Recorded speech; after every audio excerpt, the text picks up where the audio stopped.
Welcome, chosen ones. I need you to sit with this for a second, because what I'm about to tell you is going to sound wild, but I need you to let it land. You have mastered a power so precise, so rare, so spiritually potent, that even the forces working against you have stopped trying to destroy it and started trying to understand it. Let that sink in, not copy it, not counter it. Understand it, because they've never seen anything like you before, and what you carry doesn't have a manual they were ever given access to. Most people spend their whole life wondering why they're different, why nothing in their world works the way everyone else's does, why they feel things no one else seems to feel, why they see things coming before they arrive. But here's what they never told you. That difference? That's not a glitch. That's the power. And you didn't just receive it, you mastered it. So let's get into exactly what that means. Here's what's real. Neuroscience has actually confirmed that individuals who experience repeated adversity, isolation, and emotional pressure develop what researchers call post-traumatic growth, a measurable shift in perception, intuition, and decision-making that is literally more advanced than the average human baseline. In other words, your suffering didn't just leave scars, it rebuilt your operating system. And when a higher power layered purpose on top of that, when your assignment was activated on top of that upgraded wiring, you became something that the spiritual realm had to take seriously. While others were busy staying comfortable, you were being forged. While they were running from pressure, you were learning to breathe inside of it. The result? A power that doesn't look like power from the outside, but the moment it's activated, everything in the room knows it. So let's break it down. Here are 13 signs that you've mastered a new power, and why even the enemy is taking notes. 1. You mastered the power of silence, and it's louder than anything they've ever heard. Most people talk to prove themselves. They fight to be heard, beg for a seat at the table, argue their worth into spaces that were never designed to honor them. But you stopped doing that. Not because you ran out of things to say, but because you finally understood that your silence is a weapon. The moment you stopped explaining yourself to people who were never going to understand you anyway, something shifted. Your energy stopped leaking. Your presence started speaking. While they were busy running their mouths trying to narrate your downfall, you were moving in silence, building, healing, becoming. Think of it like sonar. The quietest thing in the ocean can locate everything around it without making a sound. That's you. They were expecting a reaction. They were braced for a fight. What they got instead was nothing, and that nothing shook them more than anything you could have said. They ran back to their group chats and asked, "Why isn't this person breaking?" That's the power of silence. You mastered it, and they still haven't recovered. 2. You mastered the power of discernment. You know what's real before it reveals itself. You don't get fooled anymore. Not because you're paranoid, but because your spirit has been through enough counterfeit situations that it now functions like a high-grade scanner. Before someone opens their mouth, something in you already knows whether they're coming in truth or coming in strategy. While others are still being charmed, you've already done the inventory. While others are getting blindsided 3 months in, you picked it up in the first conversation. The devil used to count on the element of surprise. Walk someone right into a trap wearing a beautiful disguise. But that trick doesn't work on you anymore. You've been educated by experience. And now your discernment is so accurate, so spiritually fine-tuned, that forces of manipulation don't even bother approaching you the same way they used to. They know they'll be seen, and being seen is the one thing they cannot afford. That's not suspicion, that's a gift, and you've sharpened it into something extraordinary.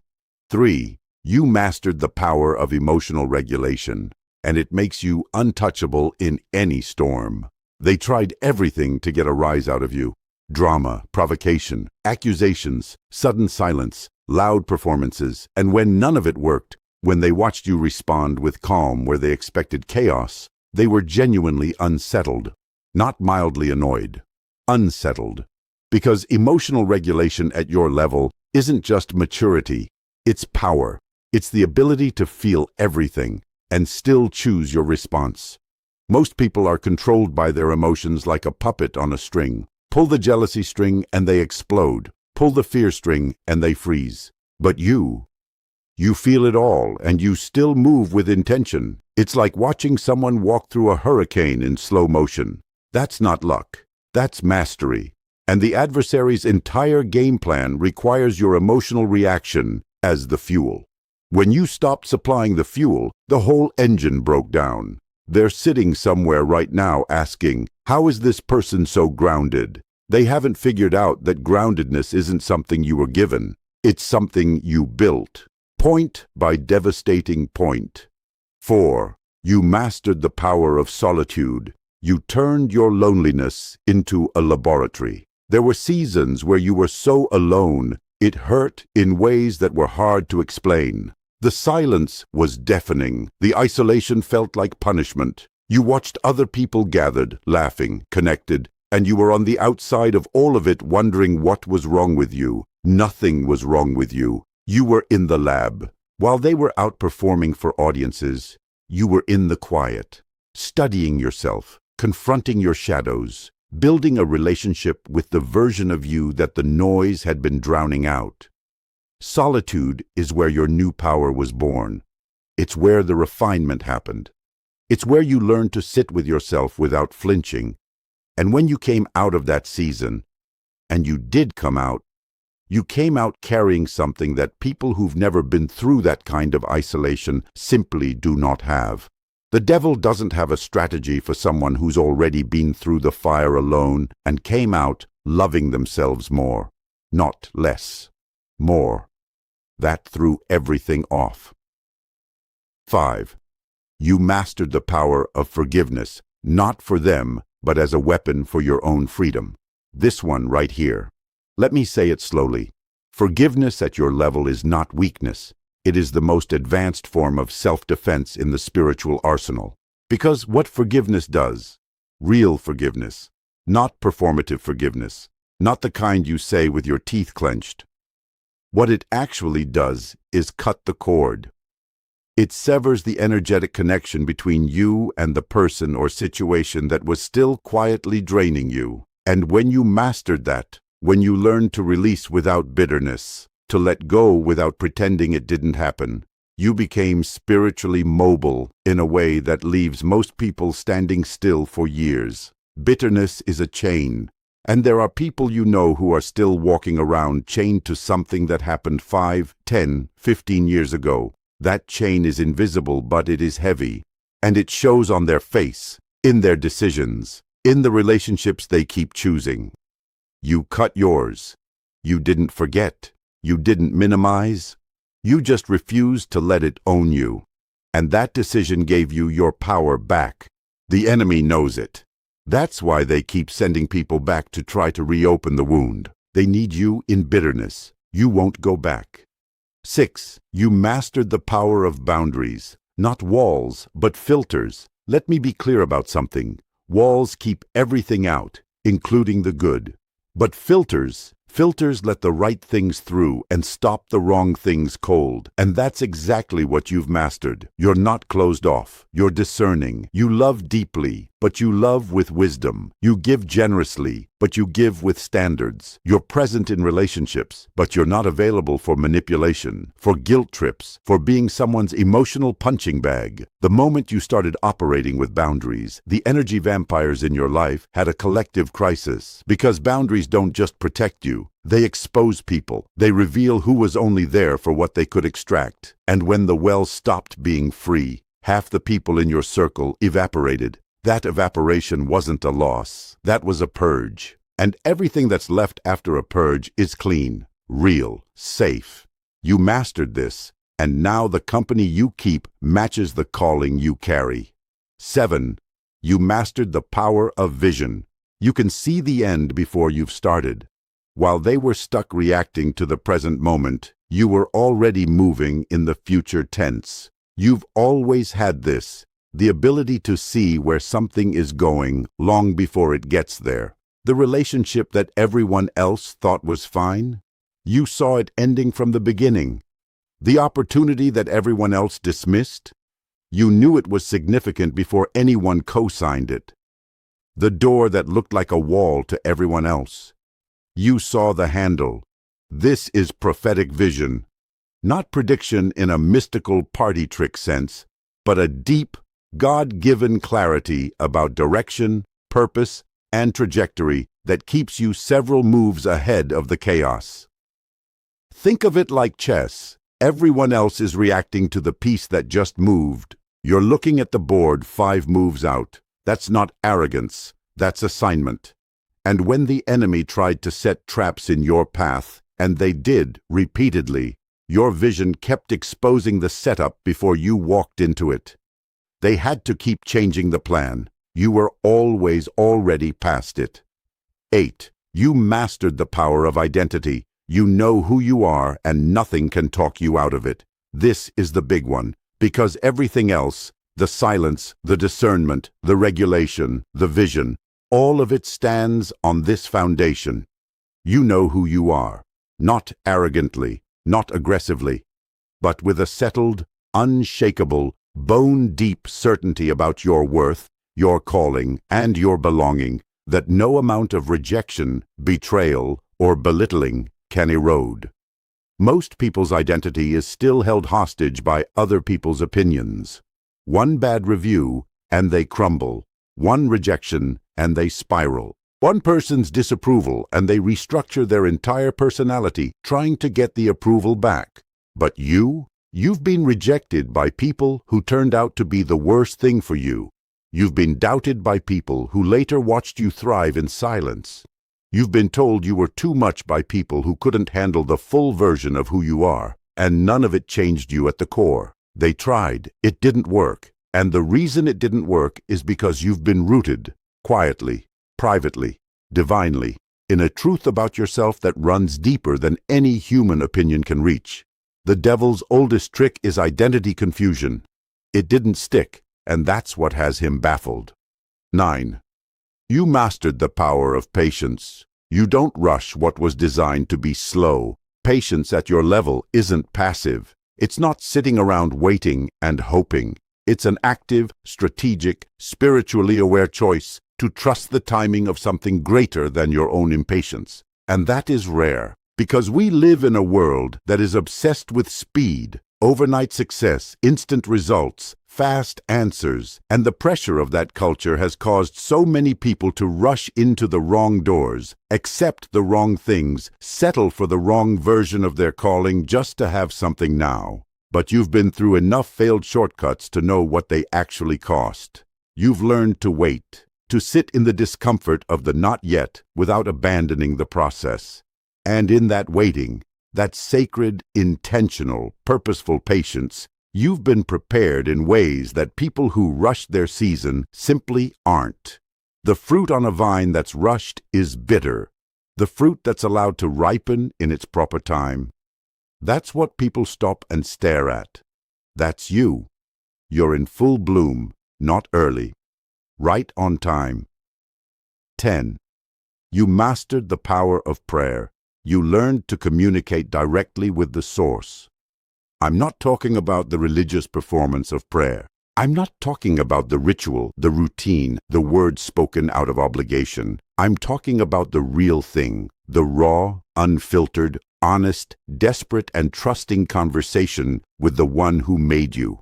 The kind of prayer you had in the darkest 2 a.m. moment when you didn't know the right words, so you just said the true words. That kind of prayer, and something about going through enough to be broken open, completely, humiliatingly, undeniably broken open, taught you how to actually reach the source, not through performance, through need. And in that need, you discovered a direct line of communication that hasn't gone quiet since.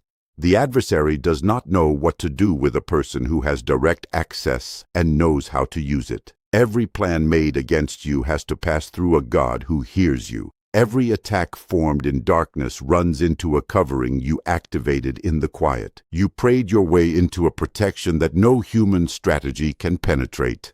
And they know it. That's why the attacks have gotten stranger. They can't get through the front door anymore. so they're trying windows that don't exist. 11. You mastered the power of serving. You discovered that your gift is in your giving. Here's the twist most people miss about powerful people. The power doesn't come from taking, it comes from giving.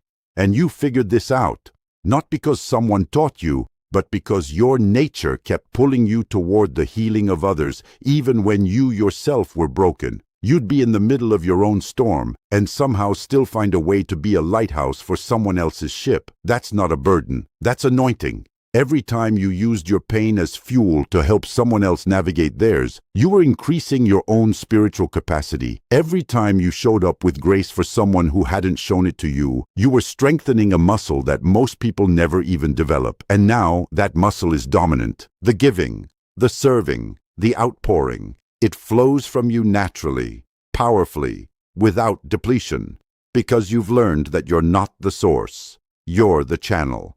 And a channel that stays open and clean can carry an unlimited amount. That's what makes you dangerous in the best possible way. 12. You mastered the power of resurrection. You came back every single time. I'm going to say this slowly, and I need you to let it hit. You've died before, not physically, but the version of you that existed before certain betrayals, before certain losses, before certain seasons that dismantled everything you thought you were, that version died, and here you are, alive, not just surviving, walking, breathing, growing, building, laughing again. That is not normal. That is resurrection. The average person goes through one defining crash and never fully recovers. They rebuild, sure, but with a permanent limp. You came back whole, more than whole. You came back upgraded. Every death of a false version of yourself created room for the real one to emerge. And the real one, the one standing here now, has been through enough fire to never burn again. And don't think the enemy doesn't notice that. Every time they thought they finished you, you stood back up.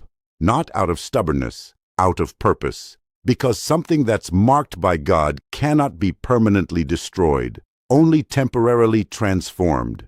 You've been transformed so many times, you're almost unrecognizable. Not because you lost yourself, because you found yourself, the real one, on the other side of every single one of those deaths.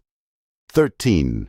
You mastered the power of presence. Just by showing up, you change everything. This is the final one.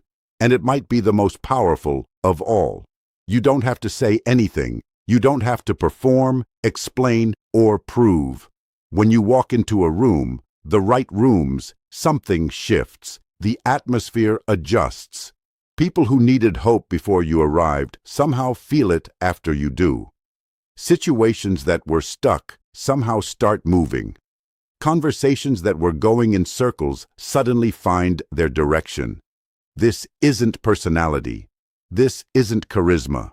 This is the weight of a person who has done the inner work, paid the price, walked through the fire, and come out carrying something ancient and real. Your presence carries the residue of every breakthrough you've survived, and it's transferable. Not everyone can feel it immediately, but the ones who are spiritually sensitive, they feel it the second you arrive. That's why some rooms get uncomfortable when you enter, and other rooms get relieved. You're not just a person anymore. You're a carrier, a walking breakthrough, a living answer to somebody else's desperate prayer. The devil wanted to learn your power. This is it. Not a formula, not a technique. A life fully surrendered to purpose, refined by pain, and activated by faith. You can't teach that. You have to become it, and you already did. So as you reflect on everything we just walked through together, let this truth settle in every single layer of who you are. You didn't just endure, you evolved. You didn't just survive the attacks, you metabolized them into the very power that now makes you unstoppable. Every season of silence, every moment of isolation, every betrayal that left you speechless, none of it was wasted. Every single one of those experiences was curriculum, and you graduated. You were the silence that confused them. You were the calm that disarmed them. You were the one who kept getting back up when the whole plan was built on you staying down. You were the forgiveness they couldn't understand, the patience they couldn't replicate, the presence they couldn't explain. You were, and you are, the living proof that a life surrendered to purpose cannot be defeated. Not delayed, maybe, not redirected perhaps, but never, ever defeated. The chosen one doesn't always look powerful from the outside. They don't always have the loudest voice in the room. They don't always get celebrated in the moment. But when the dust settles, when the noise dies down and all the smoke clears, the one still standing with peace on their face and fire in their eyes, that's always been you. It was always going to be you. And now even the forces that worked overtime to stop you have had to sit down, run their calculations one more time, and admit something they never wanted to admit. They picked the wrong one. You've mastered the power. Not perfectly, because this is a lifelong walk, not a one-time arrival. But you've mastered enough to know who you are, where you're going, and who you belong to. And that is more than enough to change everything. Carry this with you. Walk in it. Don't shrink back. Don't second guess. Don't let anyone talk you out of the fullness of what you've become. You are a chosen one, and you are chosen to lead. Now go do it. If this message hit you somewhere real, if something in what we just covered confirmed what you've been feeling in your spirit, or gave language to something you've been carrying without words, don't keep it to yourself. Hit that subscribe button and join this growing community of chosen ones who are walking in their purpose, building in their power, and leading with intention every single day. We're not just watching, we're becoming. Tap the like button if this spoke to you, if it's seen you, if it reminded you of who you actually are. Drop a comment below. I genuinely want to know which one of those 13 powers hit the closest to home for you right now. Tell me. Your voice matters here. And share this, please share this, with someone who's in the middle of their refinement season and doesn't yet realize that what they're going through is actually making them dangerous. They need to hear this. You might be the reason they don't give up today. That's not small. That's a calling. Walk in it. God bless you.